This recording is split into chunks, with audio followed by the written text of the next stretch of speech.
Hi guys, it's me, Ellison, Lokay Lokay.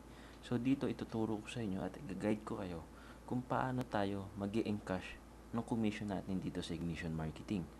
Okay? So, punta tayo sa Ignition Marketing site natin. Okay? So, click mo lang tong member login. Okay, alam mo na yan.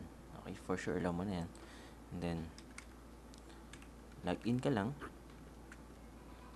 Once you are logged na, punta ka dito sa my profile. Okay? Dito sa my profile, dito sa may bank account or payout information, okay, nandiyan yung mga details na pwede mong gamitin, okay, I mean, nandiyan yung mga gusto mong way para i-cash out or ipadala sa'yo ng Ignition Marketing yung perang kinita mo, okay, may nandiyan yung BDO, BPI, yung John Bank. Kung wala ka namang mga ganon, meron namang mga remittance sila dyan, Mluriel, Cebuana, okay, GCash, Smart Money, maraming diyang options.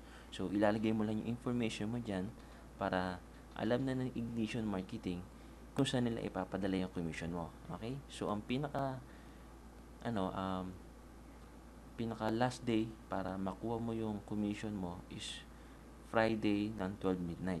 Okay? So, dapat may encash mo na siya before Friday. At makukuha mo yung commission mo ng Wednesday. So, ganito yan. Punta ka sa my e-wallet. And then, dito sa my e-wallet balance, okay? So, ngayon, mayroon akong commission na 2,000.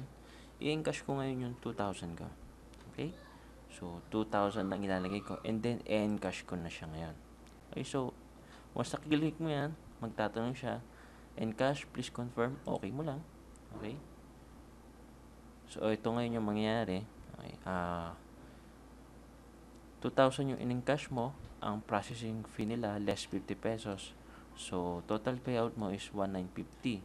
Okay?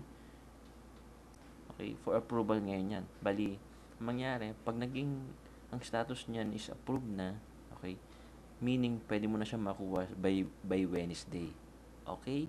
So, ganyan lang siya kadali kung paano mag-payout ng commission natin dito sa Ignition Marketing. Okay, so I hope nakatulong ako sa inyo at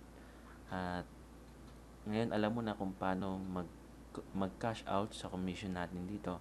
And I hope sunod ikaw naman ang magka-cash out dito sa Ignition Marketing at magkaroon ng maraming commission.